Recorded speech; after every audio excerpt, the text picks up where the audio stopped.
Hi everyone, I'm Melissa from Knitting the Stash, and this weekend I have something a little different and extra special for you. It's a chat I had with MJ Packer and Shannon Zhang, both of the Hudson Valley Textile Project. And I should say MJ Packer is also the founder of Battenkill Fibers, which is the mill that created our Shore and Five yarn that so many of you enjoyed. And she also then co-founded the Hudson Valley Textile Project in, I think it was 2017. Shannon Zhang is the operations manager there, and together we're going to have a chat about all things fiber and wool, but also the state of the industry and some hopeful news about the interconnected networks that are helping to buoy the wool market and help bring us some of the farm to fiber, small batch yarns that a lot of us have grown to know and love. And MJ Packer was a real force in getting those fibers started for us and helping them come to market. So it should be a fun conversation that I hope you enjoy.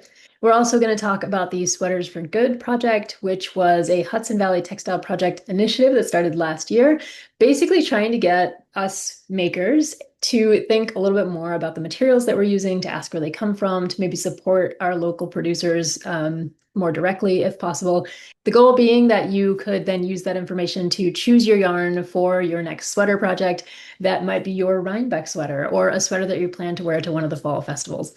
Now, spoiler alert, Erica Field of KnitKind of the KnitKind podcast and I are going to co-host a knit along related to the Sweaters for Good project this summer. So more details will be coming out on that. It's going to start mid-July and go until mid-October, right up to fall festival season. We'll have all the fun details either on my next podcast or on Erica's podcast. So just watch those spaces for information. You can get involved. We'll have prizes. Should be fun. We'll all be knitting with the wool that we know and love and helping out the Sweaters for Good initiative from the Hudson Valley Textile Project. So without further ado, I want to turn us over to the chat that I had with MJ Packer and Shannon Zhang, and I will see you back in this space for a regular podcast in a couple of weeks. I will just let you know I've set it so that we just see you. Well, by having you fill our screen, it's like the three of us are gone for coffee and we're having a chat. If we were watching ourselves go for coffee, it's weird. Yeah. It's really bizarre. It's really bizarre. Yeah. It's great to see both of you and to have you on the podcast. And one of the reasons that I'm really excited to actually get to talk to you today is because Erica Field and I are going to be doing a knit along for the Sweaters for Good campaign for between both our podcasts. So since you're the originators of the Sweaters for Good campaign, this is kind of like perfect timing for us to get to talk to you about that campaign and about yourselves and about Battenkill a little bit, and then the Hudson Valley Textile Project. So welcome to the podcast. It's great to have you both here. Can you tell us a little bit about yourselves and how you got involved with wool and fiber? Because I know you both have a long, storied history with knitting and spinning and, everything wool and fiber. So yeah, tell us a little bit about We're not going to start with when I was 5 years old and taught myself to knit. We don't have enough time for that story. I think we'll just start with the early 2000s when I was consulting in rural economic development and owned a yarn store in Watkins Glen, New York as a hobby business. And my customers wanted to take a bus to Rhinebeck and they wanted to buy local yarns and we couldn't find any in Watkins Glen. We couldn't find any on the road to Rhinebeck. And even at Rhinebeck, there was all sorts of yarn, but spun by farmers taking their wool to a mill and having it made into, quote, yarn. And it might have had their wool in it, it might not have. They didn't know what weight it was. The knitters were aghast. And they said, well, we want what you make. And I said, well, why is this we can't get like yarn from somebody's farm without hand spinning it? And I realized there was a gap in the supply chain, which I didn't know those words in 2007, but I realized there was a gap in the supply chain. And because of my rural development background, I was able to figure out where we might get financing to start a mill. And so we did. Wasn't too long after we were in operation that we had a contract to spin for a brand that's gone now, Taki and Stacy Charles. Oh, yeah. And they wanted to make it from local materials, wool, Corriedale, and alpaca. And we did. It was very popular. a yarn store down in the Hudson Valley, Cornwall Yarn Shop, knit up a bunch of samples in it, and the girls that knit there loved it. And then it was discontinued when Taki Stacy Charles was sold. And the owner of the shop, Gail Paranello, cold called me and said, "You don't have any extra laying around. We have all these samples. The girls love it." I said, "Sure, I'll send you what I've got." And then we fell to chatting, and somehow, fast forward to 2017, Gail and I founded a small nonprofit called the Hudson Valley Textile Project with 3 friends in a diner. And it's grown to over 300 members. For our keynoter at our annual meeting this past April, we had Antoinette Klotsky from the Eileen Fisher Foundation, and her boss, Eileen Fisher, came to listen in. And one of our members and benefactors, Isabella Rossellini, came too. And Isabella knew Eileen. And so we've grown from the 5 of us in the diner to renting an event space and having guests like that among us. So that's a very fast overview of how we came from learning to knit as a 5-year-old to being the executive director of a nonprofit that connects all the way from farms to finished products. Yeah, it's a pretty amazing story. And I want to just take a minute and say, like, Watkins Glen is close to my heart. I grew up in Ithaca, New York. So we would go to Watkins Glen. And just a few years ago, we were back in New York and we would drive through there, and there's still a yarn shop there. And yeah, anyway, so it's nice to have that connection. Well, and the great thing about that yarn shop in Watkins is it's owned by my former employees. They formed a very successful employee-owned cooperative. Very cool. And put together a nice proposal to buy me out, because I had moved from Watkins to here in the right on the Vermont border to really focus on getting the mill up and going. And I just couldn't be in 2 places at once. And so they saved me and saved that yarn store and made a huge difference in that community. So hats off to those folks for keeping that store going. Yeah, it's an amazing shop, so it's great. And Shannon, your story, I know a little bit of it, but tell us, like, how you get involved in the Yeah, mine is a little more, I guess it's got some circuitousness to it as well. But I started knitting probably when I was around 7 or 8 years old with my grandma in China. So I used to go there every summer. I used to go to elementary school in China as well. And so it was something that we would just do together.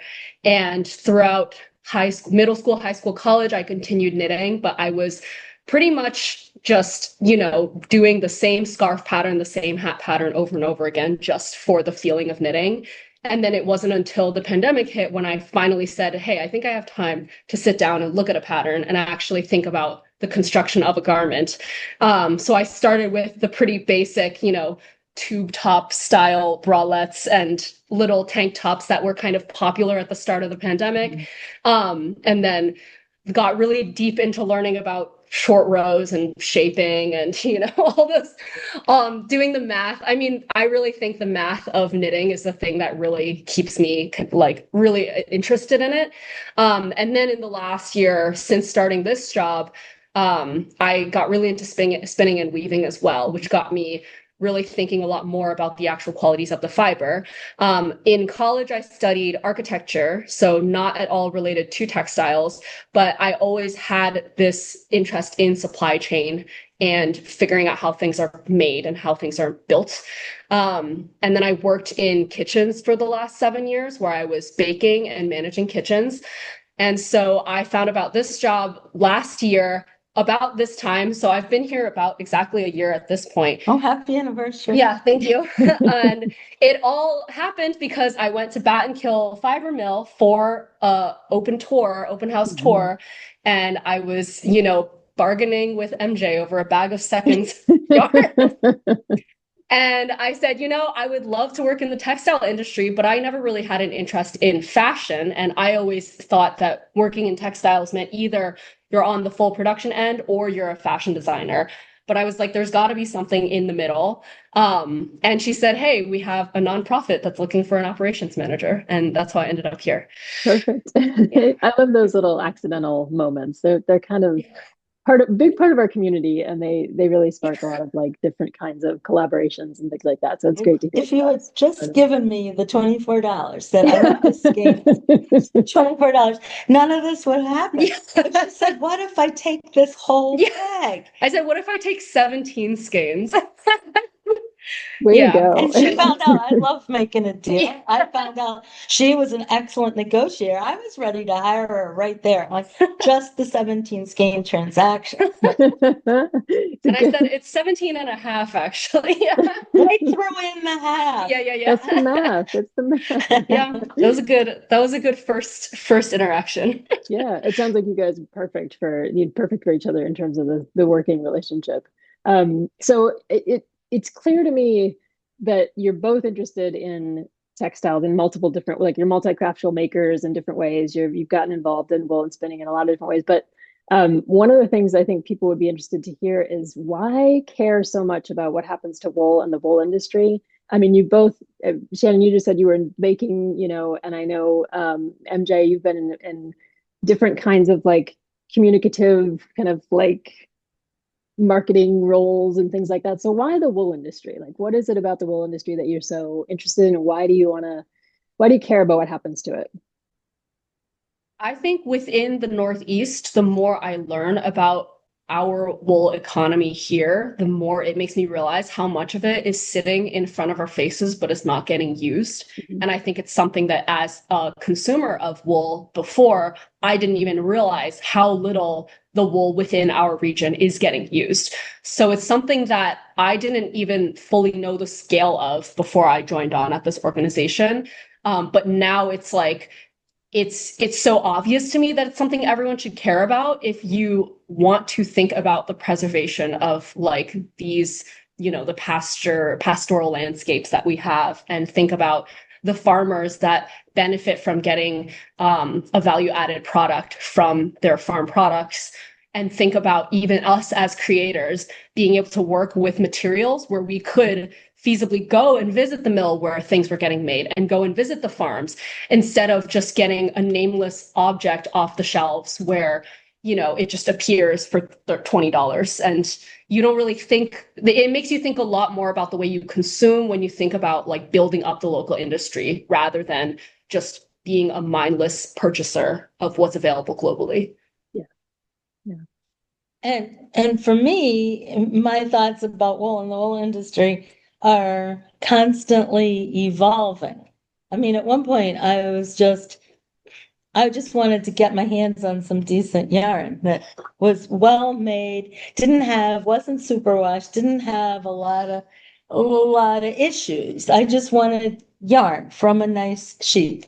Yeah. And way before I knew how many sheep there were in New York and in the US. But now, in addition to everything you said about rural economic development and communities and landscapes, I became aware of a huge problem that our little, small, hot planet is really going to be really polluted with microplastics. Mm-hmm. And textile waste is the number one source of microplastic pollution. Mm-hmm. And this is a big topic. What can this little old lady do about microplastics pollution?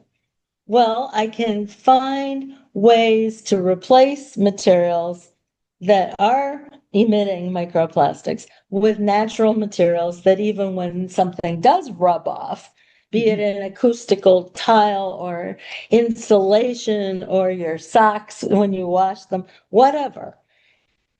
So what? It's just an animal fiber, and it'll naturally degrade as opposed to stay in our ecosystem forever.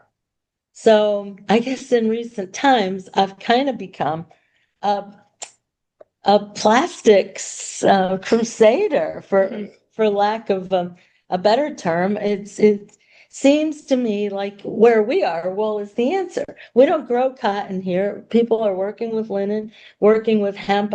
We do everything we can to support those little getting started initiatives. But for now, wool's what we got. And we need to just be working with it and finding ways to use it. And it's this circle, because if we don't find ways to use it all, then it's an economic disincentive to a farmer to continue to raise the sheep. So if all they can get out of the sheep is a half pound of really nice wool, they're not going to bother. But if we can find a market for everything, from making pellets from the off sorts by grinding up the really worst bits and pressing them into pellets to use as fertilizer in farm fields and garden plantings. If we can find a use for the mid-range to make non-wovens out of it by just cleaning it and carding it, and then yarns out of the rest. Also find uses for some of the wools that are typical of the Northeast, which aren't all that soft. Yeah. They're strong wools. They're pretty coarse, but that's what grows in our environment. And to have fine wool breeds here is tough. There's certain varieties that do all right, but then they're not being raised as fine wool sheep. They're being raised as meat breeds. And that's one of the things we work on here is finding ways to clean that kind of wool and get that fine wool extracted from it. But back to microplastics and a solution, we can't expect farmers to bear the brunt of this. So we're at work on finding a way to use their whole clip. Well, coming from the food industry, you can see that people are really starting to understand the difference with feeding your body with local dairy and a local tomato and local apples. And people have a pride about saying, I'm getting my apples from the farmer's market. And it's become something that people understand how to do that slow. They understand why this apple costs an extra $1 a pound than this one in the supermarket. And so I think then the question is, why can't we have that with even more of the things? You think about the layers on your body, food is what's going inside, then the next layer out is what you're wearing. So why wouldn't we also then immediately think, hey, this thing that's right next to my face all day, I'm sleeping on it, I'm breathing it in, my kids are playing with it, it's in my water systems. Why wouldn't that also be something that we would want to know where it's coming from and what the benefits are? Yeah. Yeah, absolutely. And I know I've encountered some of this in writing people who are watching this will know I have a book coming out. And that's one of the things I encountered is like what happened to wool back in the 1950s during the synthetic stuff is like we exchanged wool for plastic in a lot of different ways, which, is a very sad thing. But wool also got caught up in that, which is the story I tell. But back to MJ's point too, I was thinking I have a flock farm yarn shop that I run online. And one of the things that I've encountered over the last, 5 years of doing that is just meeting so many producers who have the wool, but they don't know what to do with it. They don't want to send it to the wool pool and get pennies on the pound for it. They can't do the marketing themselves and raise the sheep and do all the other things that they're doing to keep their farm alive.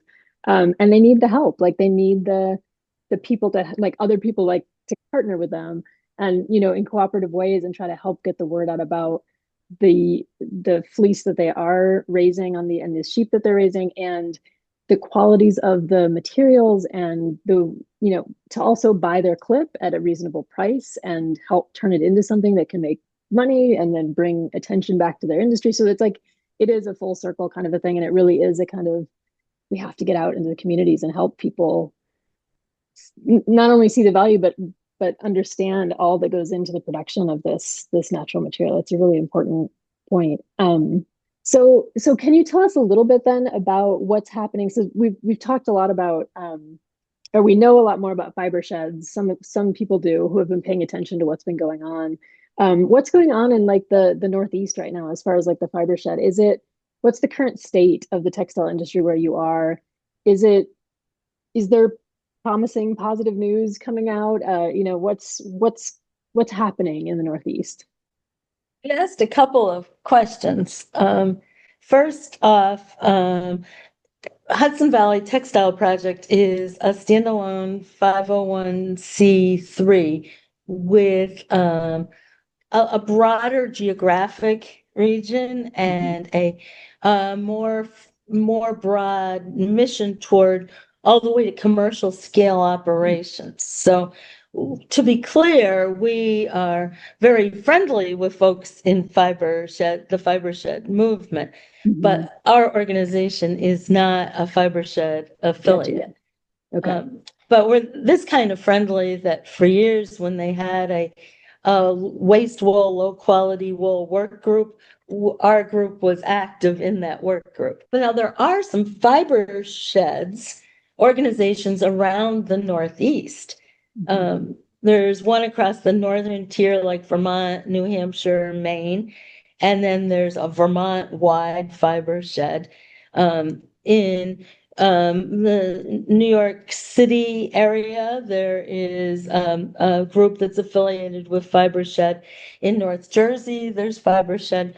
There's another unaffiliated Fiber Shed-like group based in the Ithaca area called the Local Fiber Initiative. Yeah. And our group and their group, HVTP and LFI, do a number of things together.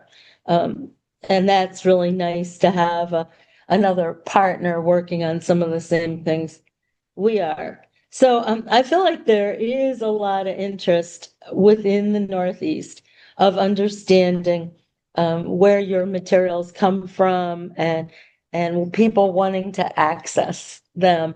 I don't think it's just a Hudson Valley thing. I think it's a Northeast thing. We have mills. I mean, yeah, I think in terms of milling capacity, we work very closely with most of the big mills in our immediate region within a 3 to 4 hour driving radius. Or if we're not working directly with them, we have a relationship with them. Yeah. So obviously one of the biggest collaborators with HVTP is Battenkill Fiber Mill, but we also, through our scouring line, Clean Fleece, we work with Green Mountain Spinnery in Vermont, Harrisville Designs in New Hampshire. And we also have a relationship with Draper Knitting out in Massachusetts because they've collaborated with us in some of our educational programming. And we've done some, we've referred customers back and forth. So I think there's a very clear understanding for all of us that it's a rising tide lifts all boats. So there's never any sense of we're now trying to undercut these people. Like, we all know that there's not enough processing capacity. So we just try to share as much information as we can. And everyone's been so welcoming to, I mean, me, especially as someone new to the industry, in the last year, I've gotten the opportunity to visit a lot of these locations, and everyone's been so generous with sharing details on like where they got their equipment from, how are they maintaining it, like what are the pitfalls of this brand. And I think people really know that there's no secrets because we can't afford to keep secrets amongst ourselves. There's not enough of us doing it. So it's a very collaborative industry, way more than, obviously I'm coming from the food industry, which is much more like we're not going to share our recipes with anyone. Yeah. And that's not just a Northeast thing.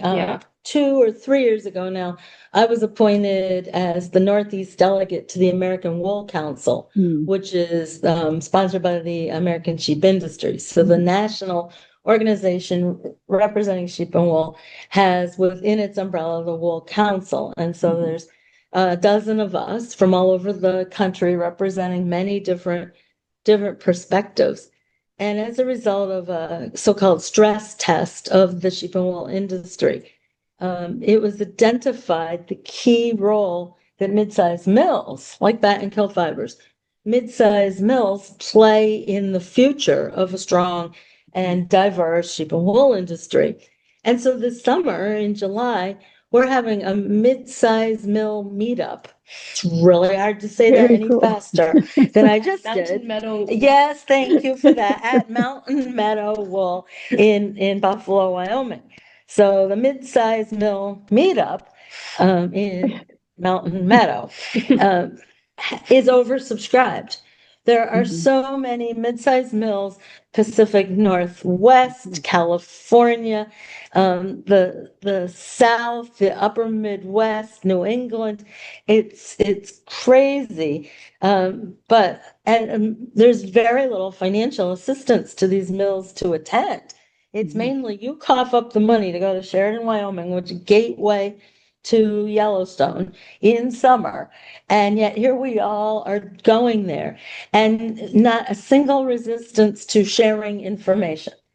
We all feel that the competition is not each other, and that we really need to, as a national network of mid-sized mills, be working as closely as possible together. Yeah, that's really encouraging to hear that kind of partnership is happening and that you all are meeting up and that talking to each other, because a lot of us who are crafting and even those of us who are like tangential to the industry, like I feel like myself, like I know a little bits and pieces here and there, but a lot of the word on the street is kind of that mills are, we see mills closing, or we see, like the shuttering of the local yarn shops, the mills, the yarn lines, like all these things. So it's really, I think it's great and encouraging to hear that there is this kind of push to get everybody together, to share information and to go forward as a cohesive, maybe not cohesive, but as a little more of a unit, trying to make some differences as a collective. Yeah. Mill closures Yeah. that I'm aware of have way more to do with lack of succession and lack of Yes. access of Yes. capital Mhm. than they do with lack of customers. Yes, because all There's the no mills that, end to yeah. the demand for Mhm. locally milled yarns Yep. and non-woven products. Yep. That's not the issue. But when you have a third or fourth generation who's inherited real estate that's worth way more as an apartment complex than as a mill, why not sell it for 10 million and take $1 million a year from your investment?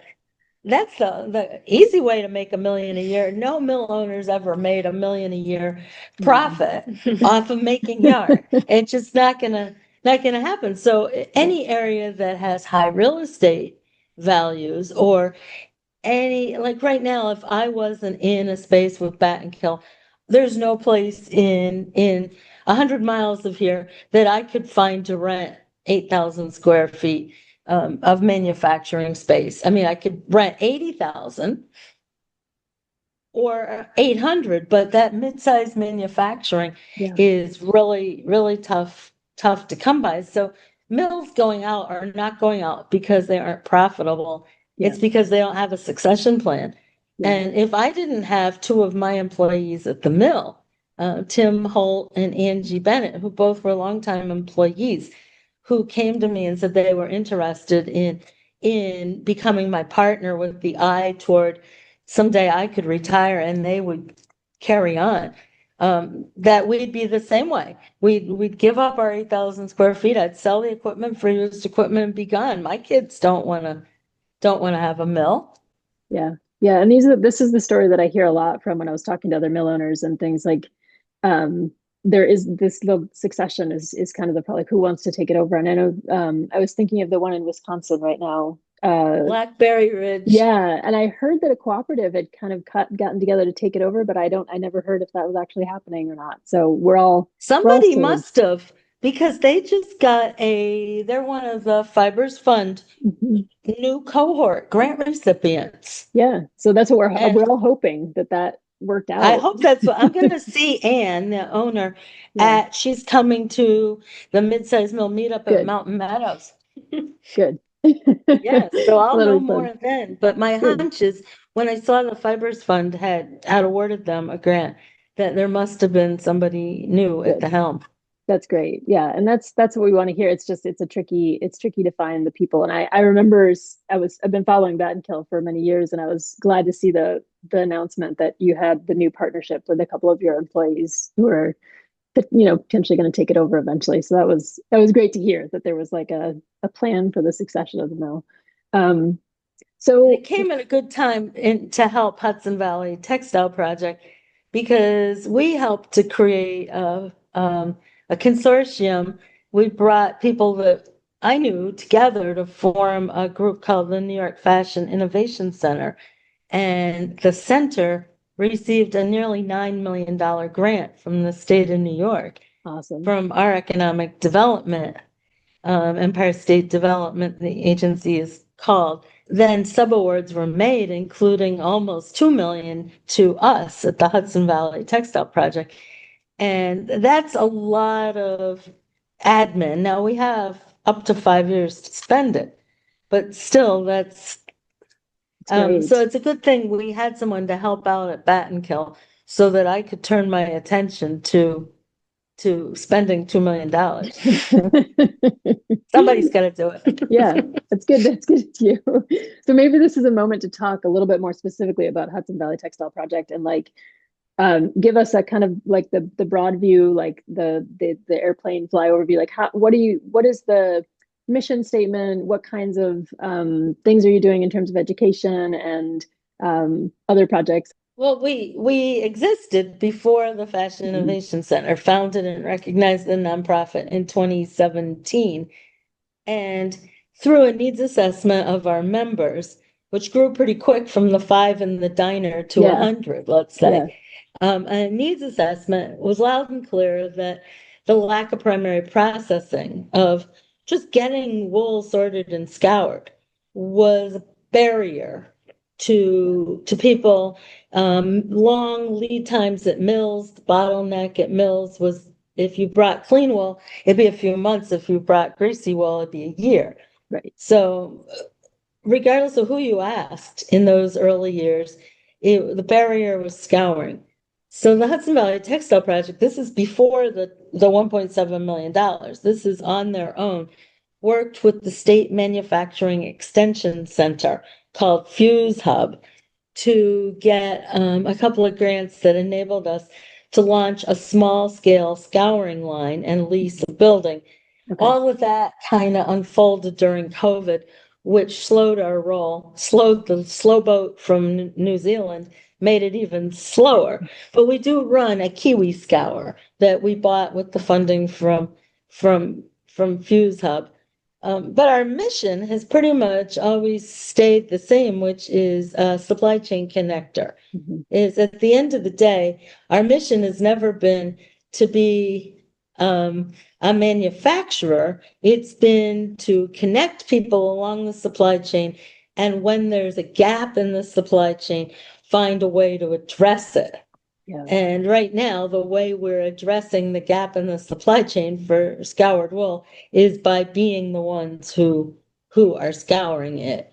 Yeah. But the rest of our mission really focuses on networking and marketing and communication, and really not so much on this manufacturing piece that we've kind of grown into with the advent of this new funding. It's always been our philosophy to only take on a physical project when there's no one else doing it. Gotcha. Yeah. So if there were a scouring mill, we would have helped promote them, helped to find them customers or whatever, and not actually taken on scouring. Like we briefly thought about offering combed top here.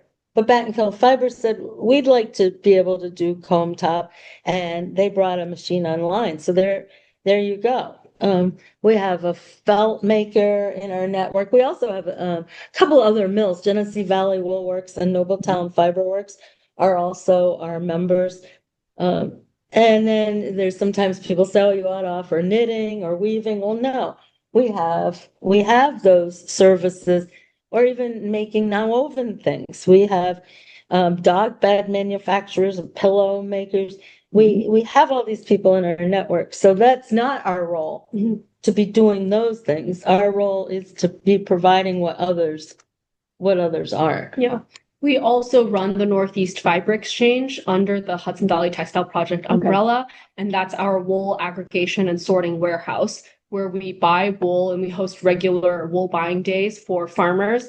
We also, just this month, started doing Western New York wool buying days in 2 separate locations now. We have one in Allegheny County and one in Genesee County.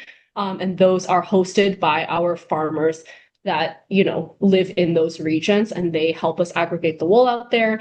And that allows us to then, get a lot of this wool that would otherwise be a waste product for a lot of these farmers.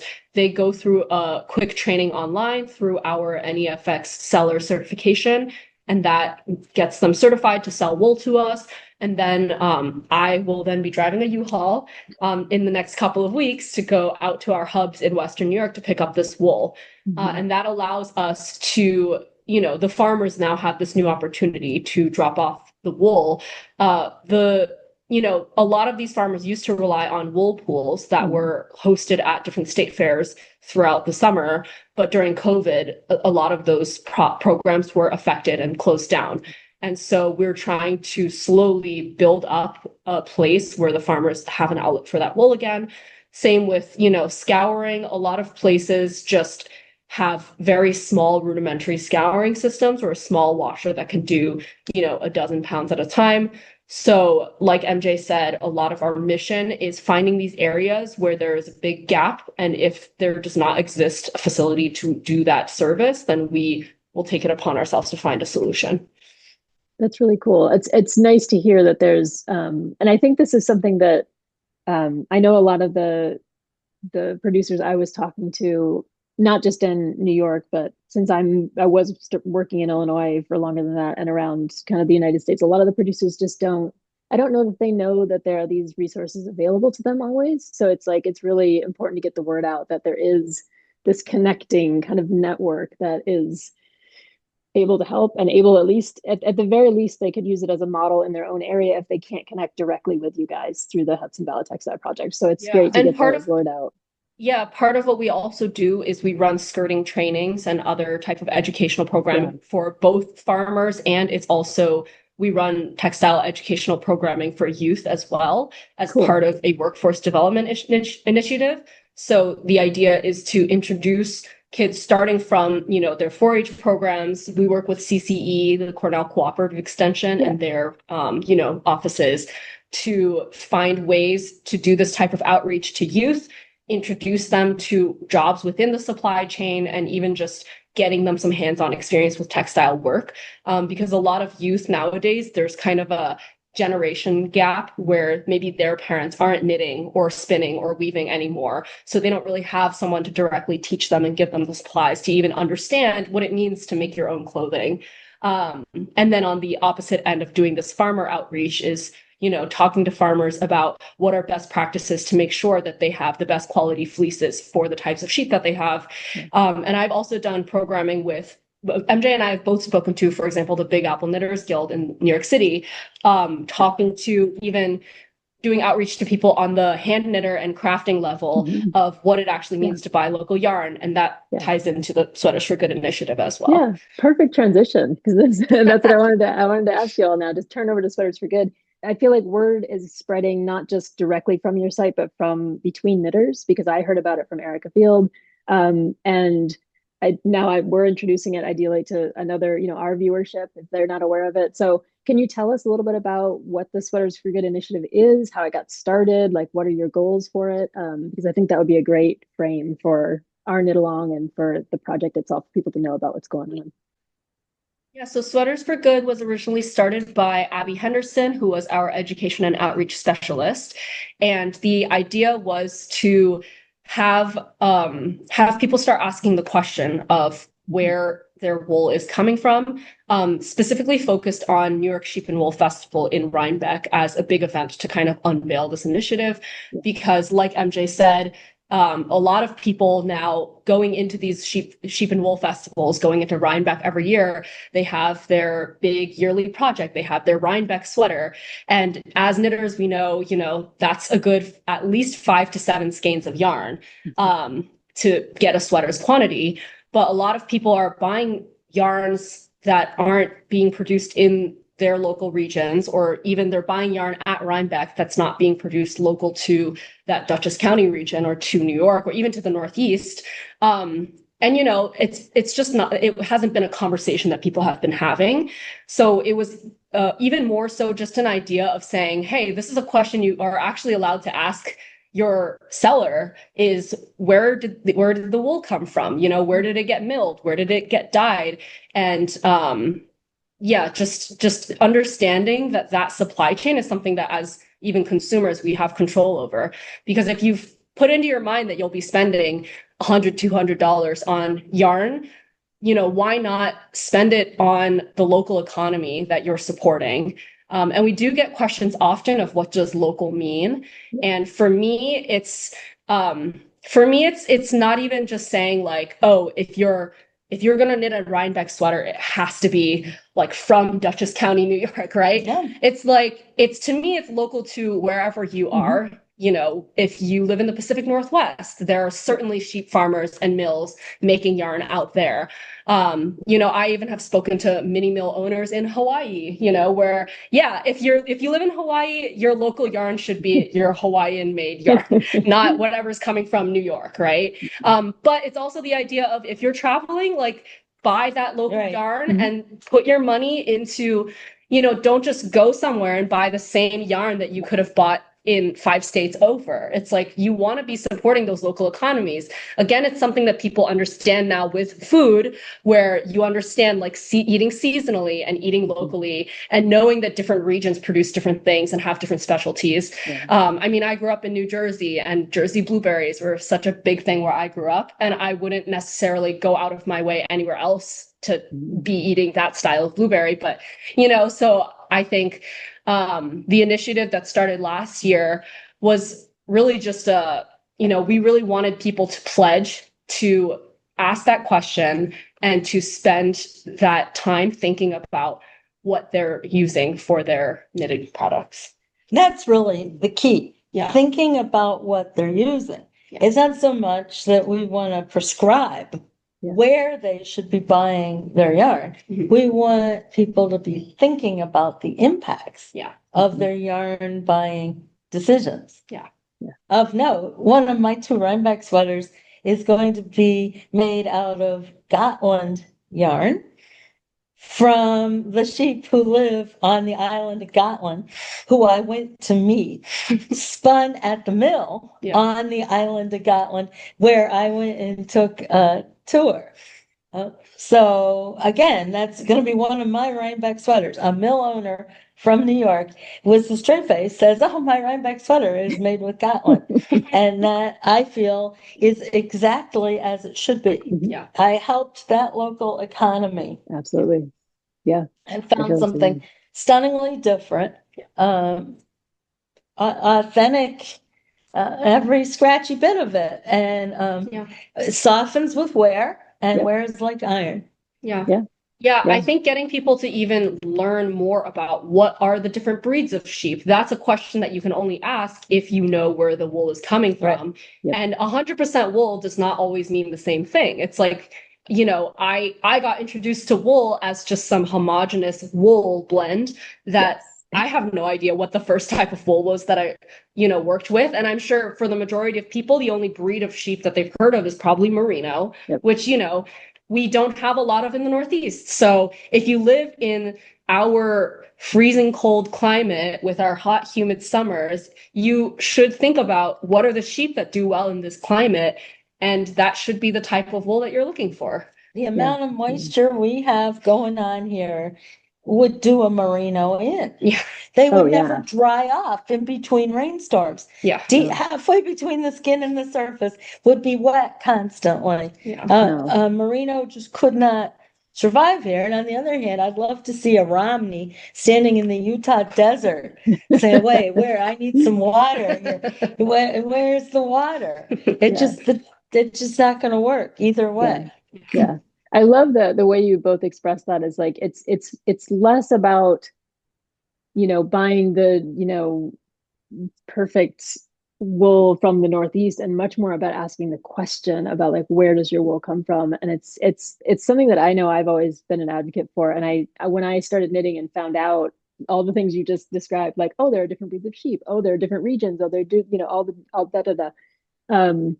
It was one of the things that just got me more and more drawn into wanting to work with wool and think about wool and support producers and things like that. And this is the Shorn sweater, which was knit out of yarn that you all spun at Battenkill, from my friend Kathy's flock, and then I knitted into a sweater. So it's like, this isn't my Rhinebeck sweater. I'll have another Rhinebeck sweater, but it's that idea of, like, I know the sheep, like, I met them, I fed them apples, like, they stayed in my backyard for a summer. It's like there's something about that where it connects you to the materials that you're working with, and you just feel it makes it all less about, like, oh, I bought the same yarn, like you said, that I could buy in any yarn shop, and I bought this, I produced this, right? I bought it from someone who produced it, and it's much more special that way, and it's just a way to get to know the industry better and get to know the sheep and the people. So I love that idea. And that's why I'm so excited about this Sweaters for Good thing. I think it's great.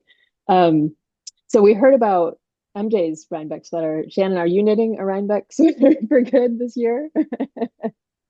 I think I want to say I have a lot of sweaters that have been made with local wool. So I think at this point, I'm a little late to the ball game. So I may have to just commit to wearing. And I will say I have sweaters that have been, hand spun from New York wool that I hand knit. So I have to be a little I think that to cheat counts. this year and say I I think that can't make a new counts. sweater every year.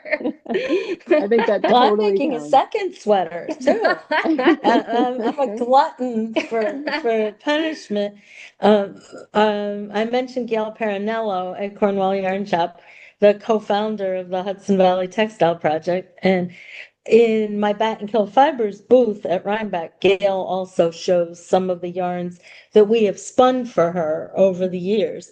And another one of our customers has a small display.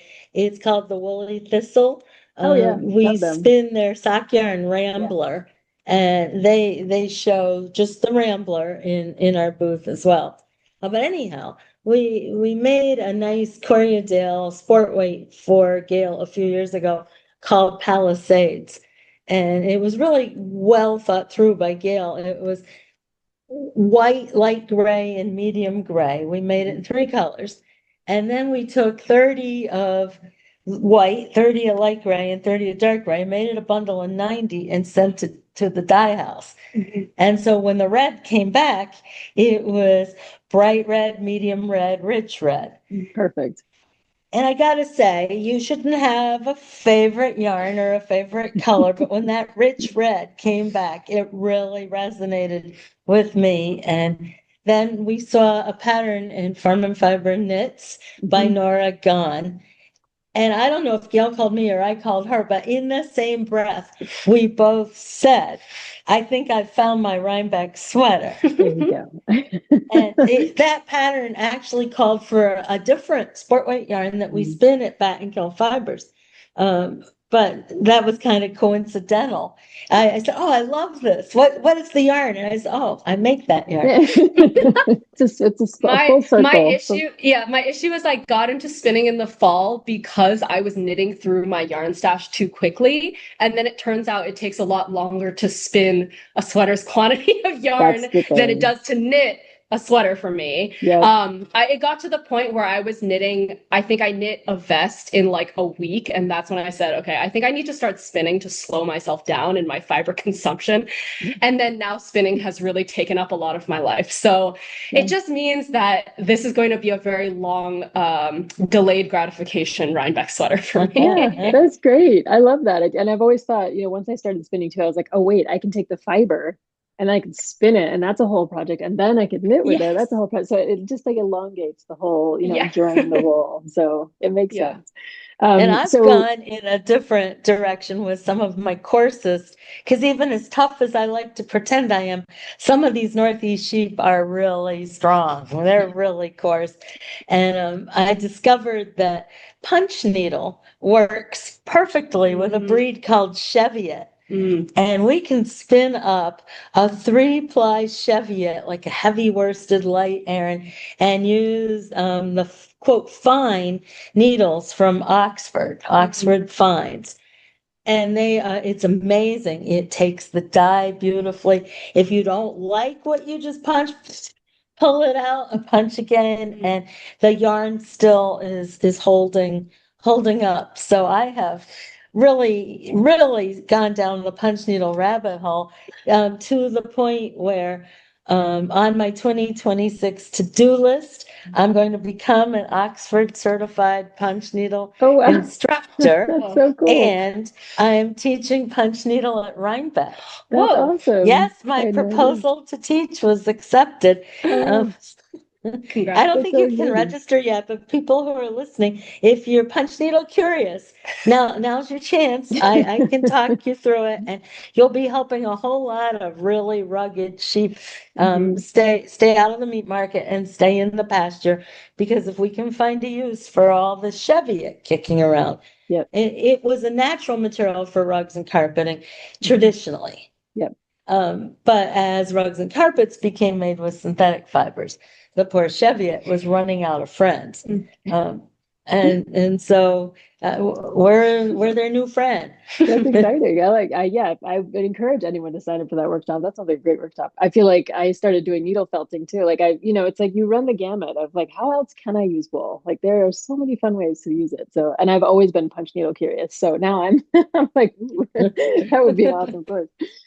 So can I ask, since you mentioned Oregon, I know it wasn't an official connection, but are there plans to get designers involved in any of this or to expand the Sweaters for Good after this year or anything like that? Like is there a future of Sweaters for Good? Is it going to keep going or what's the lay of the land? Well, why not keep going for starters? I mean, the idea of Sweaters for Good, while it started here in a little hill town in the Hudson Valley, that doesn't mean that it can't become a international concept or a nationwide concept. Other concepts like that also happened to start here in the Hudson Valley, back with the Hudson Valley Art School movement of the 1860s and 70s, where the very first painters started painting nature how it looked, with these beautiful light shining better than how it looked, but natural shapes with beautiful light. And some of that art inspired Theodore Roosevelt and Gifford Pinchot and John Muir, those very first people who made key decisions to protect public lands that are public lands today. And that movement started in the Hudson Valley art movement. Then in the 1950s and 60s, we have Silent Spring and the awareness of what we were spraying on our crops was affecting the eggshells of nesting birds. And that pretty soon spring would be silent. There would be no more new birds hatching because their eggshells were also weak. They couldn't hatch. And that too started in the Hudson Valley. And so why not? So we got the 1800s, something happened, 1900s, something happened. Well, now in the 2000s, let's have Sweaters for Good. I love that idea. Yeah, just keep expanding it out. And I hope that this interview will inspire more people. Like, you can direct people to it and then they can hear all about the project. And whether it's Rhinebeck season or not, they can be asking the same questions about like where their materials come from and how they can help, local producers and their local economies and stuff. Yeah, the more awareness we have of what's going on, the better. And within our organization, we often talk about the way that policies have helped affect things like New York breweries, where putting things in place to really incentivize people to support local economies and say, hey, if you're doing this thing, we really think that's worth it. And so we're going to actually make it easier for you to do this thing. And we're only going to be able to get policy like that in place in the textile industry with more people who ask for it and who talk about it. And people, we have a lot of we have a great network of people that we work with through, New York State Ag and Markets and other organizations. And the more excited we get people around, so knowing that this is something that's supporting farmers and it's supporting the mill producers and it's supporting even customer health, is something that will make it more possible for them to understand the scope of what we're trying to do. So I think, and along the way, we need plenty of people to hop on and help out more. Yeah. And I think a lot of people don't even know how they can help out. Even, until a year and a few months ago, I didn't even know that this was something that I could help with. So I think the more that we're out at events, talking to people about it, people understanding, oh, here's a skill set that I have that could potentially help you with this project is, every little bit of support helps what we're trying to do. It's definitely a movement. And if you do look at those other movements I mentioned, eventually government had a role in those movements. The purchase of public lands, the making certain pesticides illegal. And so an extensive role for government and textiles has yet to be defined. They've intervened somewhat in domestic manufacturing, in pollution standards and employee standards, but there's so much more, just extended producer responsibility, which is a big policy area, not just in New York, but in other states, but where New York could lead the way. But no fewer than 100 different lobbyists and trade associations testified opposed to extended producer responsibility in this last session. And what that's talking about is producers of things made with synthetics being held accountable, maybe through a tax or through labeling or through having to pass on pricing to the consumer. And they lobbied against that hard. Oh, yeah. And we don't have the resources as a wool lobby to say, well, we're all in favor of it because it's not going to cost us anything because you're done with your wool garment. You go put it in the garden and next year it'll be gone. Where you buried it is nothing. It's all gone. Less than a year for a 100% wool garment to completely disintegrate in just a moist garden soil. Yeah, I'm just hearing so many garments in a landfill and boom, they're gone. I know. I'm just feeling so many echoes of like what happened in the mid 20th century with wool and the synthetics. It's like the echoes of that still matter today, so much so in the ways that the wool industry has a lobby or doesn't, or how much power it has versus the synthetics. It's incredible to still be hearing the same stories. So sorry, Shannon, you were going to say something. No, I think a lot of people don't realize that the only reason we even still have any semblance of a textile industry in this country is from the Berry Act, which, which is setting a standard for things made for for military use to be made within the US.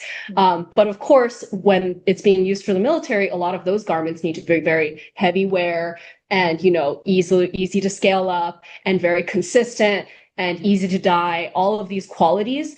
But that's the only reason why there are still a handful of, there's 2 commercial scouring facilities in the South, or there's these commercial dye houses that are within the US, or these spinning facilities. And that's where the money is being pushed. So it's not that there isn't money that's going towards textiles. It's just going towards something that's very specific and is also not really accessible to most average consumers.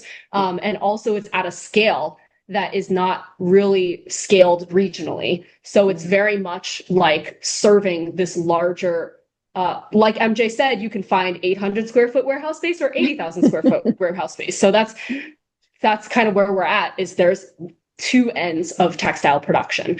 So what we're really talking about is what can we do to help this middle that's kind of falling through the gaps. Yeah. It was really heartening to see the Eileen Fisher Foundation's work all spring with talking about regenerative textile systems. And they did an online program that I think your viewers could still see the tapes from, in which they interviewed people from all over the world, not just North America, about their piece in a regional regenerative textile system. And so heartening to hear so many of these stories, but in many cases against many odds. And like Shannon said, the funding from the Wool Trust is not coming to mills my size. It's going to the mills that spin for the military.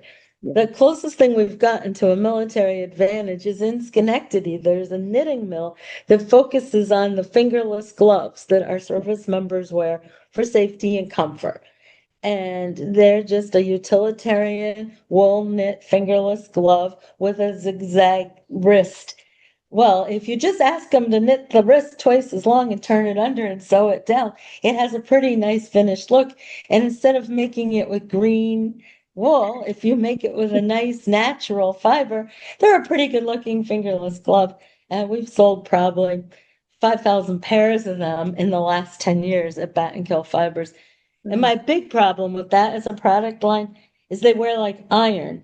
And it's hard to get a repeat customer who wants another pair for themselves unless they've lost it, left it in a rental car, or their spouse took it. And then they do come for another pair. But that's a problem with wool. And that's that there, I think, all joking aside. that really is a problem, that the durability of our materials make fast fashion tough. I mean, how many hard-wearing wool coats do I need to buy? Even if I live 30 more years, my wool coat is now going to outlive me. This is the truth. So I really can't justify buying a wool coat every year. Yeah. Anymore. One more is all I've got in me, I think. I'm still wearing stuff made with wool that I bought 50 years ago. Yeah, it wears so well. And if you care for it, it will last forever. It seems like, at least a lifetime, and if not more. I think about Anamar Sunbow's books about taking over the textile mill, and finding all the old sweaters in the piles, and like how they were, mended and passed down and passed down. So they were finally scrap, and then they were finally sent off, to the scrap pile. But it's like wool just lasts, it does. So, well, thank you so much for both of you for being here. It sounds like the upshot of a lot of this is that we need to keep hope, and we need to keep getting involved, and we need to keep asking questions about where our materials are coming from. And through doing those things, we as consumers and as knitters, even the small group that we are, can actually maybe help make an impact in what's happening out there in the textile world. So thank you both for doing all the work you're doing with the Hudson Valley Textile Project. And it just sounds like such a great network. I've known about it for years, but I had no idea about all the intricacies. So it's been fascinating to hear more about it. So thank you both so much. We're both excited to read your book. So thank you so much for writing about our cause and, talking to us. Yeah. Thank you.